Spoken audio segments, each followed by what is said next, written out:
Eu queria só entender, para todo mundo que quer entender também, por que que essa greve... Por que que essa greve aconteceu?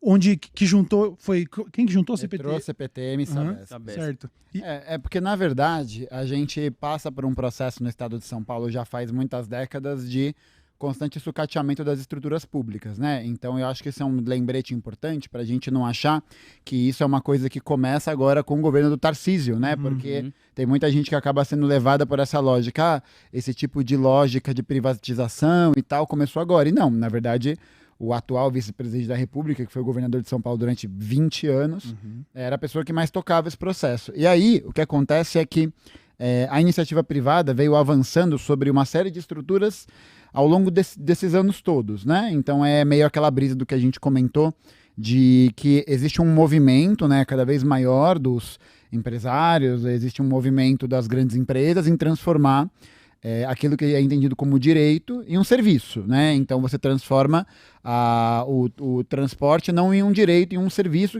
que é basicamente um serviço que vai estar mediado pela sua capacidade ou não de adquiri-lo, de remuneradamente, tá ligado? Então, tipo, é a transformação de tudo em mercadoria, né? Sim. E aí, nesse link, isso vai para tudo, né? Tipo, isso acontece com a educação, isso acontece com o processo de sucateamento do SUS, em que os planos de saúde têm muito mais verba, muito mais subsídio para poder atuar e diminui o incentivo dentro do investimento da saúde pública. E aí, isso acontece nos transportes também, né? Só que nos transportes isso acontece a partir do processo de concessão, né? Então o que acontece é que o Estado ele vai propor construção de linhas de metrô, né? É ele que faz essa construção, então é ele que faz esse gerenciamento. O que acontece é que o Estado, nesse processo de privatização, o que ele faz? Ele abre um leilão e ele faz uma concessão para essas novas empresas que querem estar no meio do transporte, né? Porque nesse caso, qual que é a brisa? Essa empresa, ao entrar nesse nicho, ela vai ter algum tipo de lucratividade. E pensar, né, pô, o transporte é uma parada muito lucrativa. Tipo, só de pessoas que vão da linha da Diamante até Esmeralda por dia, eu acho que são 600 mil pessoas por dia. Muita gente. Tipo, é gente pra caralho, assim, no trem é milhão de pessoas circulando por dia, sabe? Então, é um negócio que tem muito dessa perspectiva desse investimento, né? Dessa ideia de tornar isso um mercado de lucratividade. Só que aí a questão é essa, né? Tornar isso um mercado lucrativo significa tirar o lugar daquele direito e transformá-lo em um serviço, que tem que ser lucrativo. Então, tipo, o que acontece é que geralmente essas empresas abrem leilões, né? Contratos, tal. E aí elas passam a poder atuar na construção e na elaboração daquele setor de alguma maneira, tá ligado? Sim. Então, tipo, é um processo de privatização que acontece a partir dessa concessão. E é um processo que vem de muito tempo, né? Tipo, a linha 8 e a linha 9 agora que foram entregues à Via Mobilidade, que é a mesma empresa, né? É o mesmo grupo que controla a Via 4, que é o mesmo grupo da Autoban, que é o mesmo grupo da Dutra, que é o mesmo grupo do VLT do Rio, que é o mesmo grupo do metrô da Bahia, é o mesmo grupo de um monte de local, que é a CCR, que é basicamente um... não é bem um comitê, eu esqueci agora como é que é a sigla Tem exatamente. pedágios também, né? Sim, é porque na verdade eles que controlam a operação do recapeamento das vias, é eles que têm o direito ao usufruto daquele tipo de coisa. E aí o que acontece é que ao longo desses últimos anos, né, desses últimos 10 anos, né, na verdade desses 20 anos, esse processo veio se acelerando. E aí isso acaba fazendo isso tem uma série de consequências, né? Porque vai haver um investimento cada vez menor no metrô, né? E sobretudo porque a gente percebe que o Estado vai ficar onerado em construir, porque muitas vezes é tipo, a empresa vai lá e tenta pegar a concessão. Mas aí ela descobre no meio da concessão que é muito caro ela construir o bagulho sozinha. Aí ela vai lá pedir pro Estado fazer esse processo para ela se desonerar, né, para ela poder só viver ali depois do que sobrar. E aí isso está acontecendo em vários setores, né? E eu acho que dos transportes dos transportes agora ele é o mais visível, né? Eu acho que é o mais escandaloso porque a gente está vendo isso todo dia, né? Linha 8 e linha 9 parando de funcionar. Principalmente as pessoas estão acostumadas a usar de segunda a sexta-feira o transporte público para ir trabalhar e percebe ali na hora, né, essa diferença, né? E aí é um processo de transformação dessas questões todas em mercadorias, e aí esse processo vai fazer com que a qualidade do uso do usuário não seja importante, assim, né? Porque no final das contas você precisa botar a gente para dentro, porque como é que funcionam essas concessões do transporte? a empresa faz uma oferta, né, por o tanto que ela vai investir ou pelo tanto que ela vai adquirir, o Estado concede essa operação por um número X de tempo. Uhum. Então, tipo, a linha 4 amarela é da Via 4 por um número X de tempo. Certo. E aí, nesse número X de tempo, é a Via 4 que faz o gerenciamento da linha. Só que o que acontece é que quando existem estipulações de contrato, né, para estabelecer o quanto que o Estado vai pagar para aquela linha, né, para que ela possa operar dentro daquela lógica, geralmente são acertados valores que o preço da passagem que é cobrado nas estações não consegue cobrir o custo feito pela empresa. Então, hoje, uma pessoa que pega exclusivamente a linha 4 amarela paga R$ 4,40. Todos nós pagamos R$ 4,40. Só que uma pessoa que usa exclusivamente a Via 4 amarela, o Estado tem como necessidade, não, né? Obrigação contratual, né? E aí tem uma cláusula que dá a prioridade para pagamento desse tipo de coisa. Então, antes do Estado pegar o dinheiro para investir e aí remanejar a verba de alguma maneira para poder dar um jeito, ele primeiro precisa pagar a empresa e aí o que sobra fica com ele. Uhum. O Estado paga por passageiro na linha 4 R$ 6,32. Caralho, mano. Como assim? R$ 6,32. Caraca. E aí, olha só. Olha o pulo. Eu pensei em uma série de perguntas pra fazer, mas Mano, elas não... Isso piora, não. isso piora quando a pessoa ela vai pegar todas as linhas que são privatizadas. Então, se ela pega uma linha... Isso é bizarro. Se ela pega a linha amarela, vai até Pinheiros. Em Pinheiros, ela muda para linha Esmeralda. Na Esmeralda, ela muda para Santo Amaro em linha Lilás. O passageiro pagou R$ 4,40. Certo. 3 integrações. Certo. Sim. Sabe quanto o Estado paga para privatização? Quanto? R$ 12,82. Ai, meu Deus do céu. Caralho. Ó, R$12. deixa eu quero perguntar assim, ó. Qual que seria o argumento por trás de privatizar uma linha como essa? O argumento a favor seria de que, sei lá, vamos supor, o Estado precisa muito dessa verba ali no momento, então ele faz esse acordo de concessão com a empresa. Seria isso? Seria porque existe essa fé, que a gente sabe que não é verdadeira, mas existiria essa fé de que a privatização melhoraria o serviço, por daí a concessão? Esse é um mito, né, cara? Qual seria o argumento a favor, pensando como eles, assim, para que o cidadão que é a favor de uma privatização dessas possa justificar, tá ligado? Pensando ideologicamente, existe esse princípio dessa mitologia construída em torno da eficiência da iniciativa privada, né? De que é o mito de que se a pessoa... aquilo lá, se a pessoa está buscando lucro, se ela está buscando enriquecimento, significa que ela está buscando uma melhor eficiência nessa produção e que, portanto, isso significa uma melhor oferta dessa qualidade de serviço, né? Sim. Isso é uma coisa que é fomentada para nós todos os dias, né? E é fomentada justamente porque nesse processo, né, nesse prejuízo que o metrô adquire. Então, acho que não sei se foi ano passado, eu não lembro aonde que, eu acho que saiu na Folha, no UOL, sei lá, no dia seguinte da greve, que até, não sei se foi até esse ano, durante certo período de tempo, aí na notícia vai estar mais claro, o metrô já teve deu ao Estado um prejuízo de R$631 milhões. Caralho. Então, o que acontece é o seguinte, né, é meio que uma roda de rato, porque o que rola é que o estabelecimento desses contratos faz com que o Estado entre em prejuízo. O Estado entrando em prejuízo, o que acontece é que você começa a usar o argumento de que não tem dinheiro para poder investir, porque de fato, né, esse dinheiro está sendo redirecionado para o bolso de meia dúzia, porque vale lembrar que a CCR ela é um conglomerado que tem participação da família fundadora, mas tem participação também da Mover S.A., que é a antiga Camargo Correia, tem a participação do Itaú, tem a participação do, atenção, Monarch Alert, BlackRock, né? Que é esse fundo de capital que faz esse gerenciamento, né? E que ganha com isso.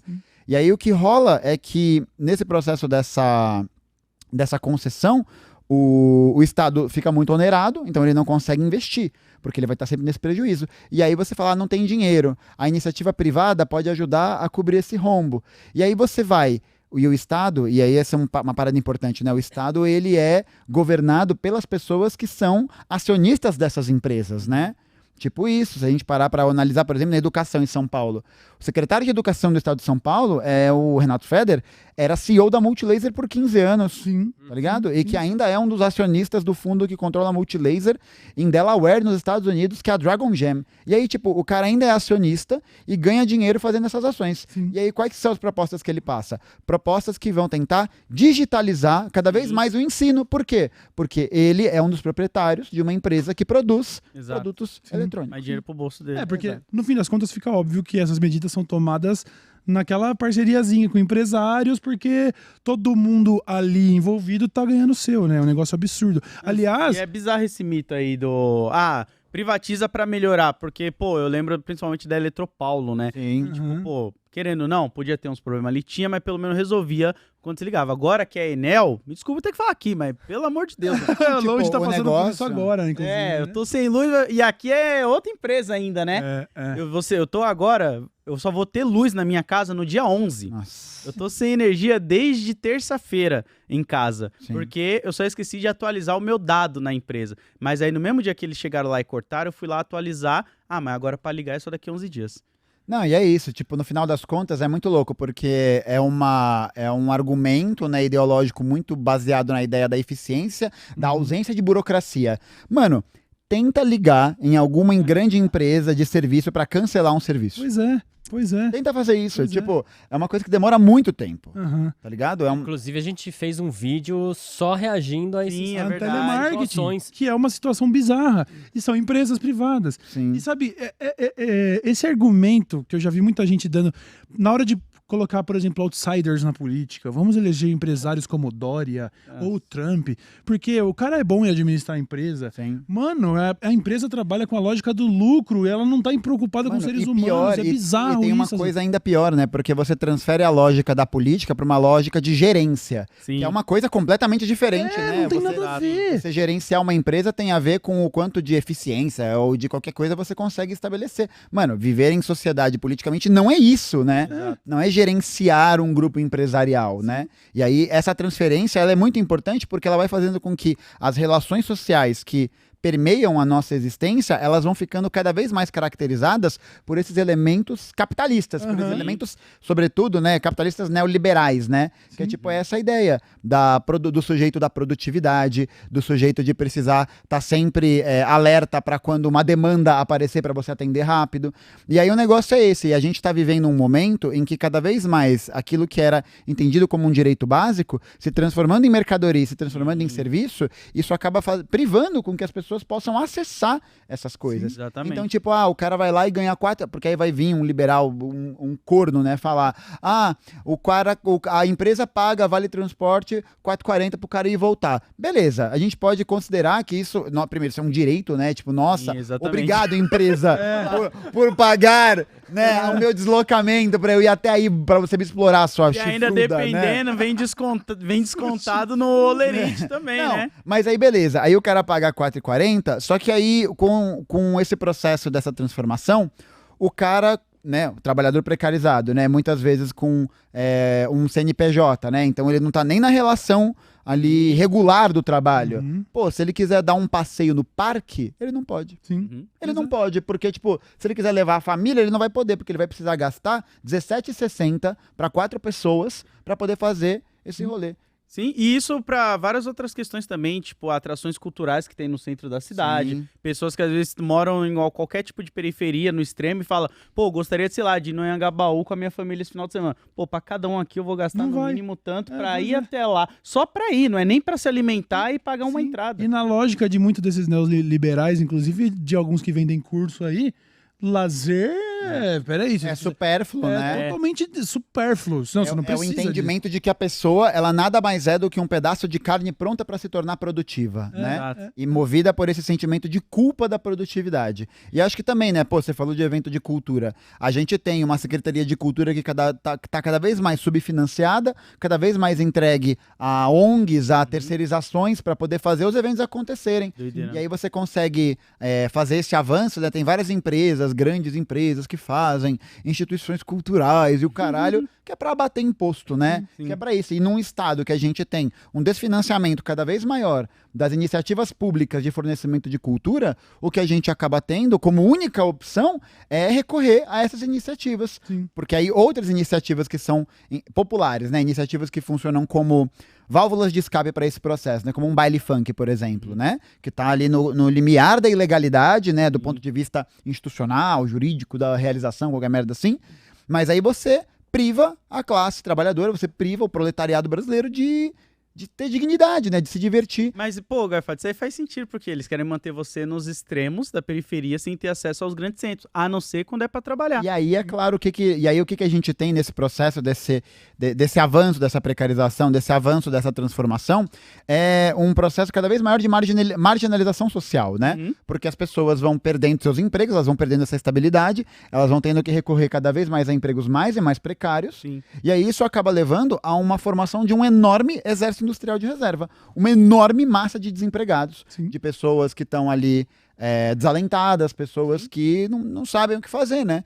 E aí isso é perfeito, porque aí você tem um projeto, né? E aí como é que o Estado resolve essa questão, né? Porque um exército industrial de reserva muito grande é uma questão um pouco perigosa, né? Porque isso vai significar uma necessidade cada vez maior de utilizar os aparatos de repressão do Estado para manter essa galera Sim. que tinha, né? Uhum. E a gente tem muita gente caminhando cada vez mais para atividade criminosa como uma opção, Sim. porque muitas vezes, tipo, é isso, né? A galera fala, vem com moralismo e tal, vai falar dessa realidade. Pô, deve ser muito foda, velho. Deve ser um negócio, assim, sinistramente difícil você ver ali a tua família, a galera trampando e o bagulho não anda, velho. O bagulho não vai, e o negócio não funciona. Eu digo mais, né? Imagina você ficar trabalhando, procurando trabalho, ninguém te arruma, aí vem o irmão e fala, pô, você ganha R$90 por semana pra aqui, ó, fica só aqui, ó. Só aqui na esquina aqui Aqui na pra mim. esquina. R$90 por semana. Se chegar a Rocan, você avisa. É. É E só como, isso. e como que as pessoas vão ser presas no Brasil? Elas vão ser presas por porte de droga, por tráfico Uhum. de droga.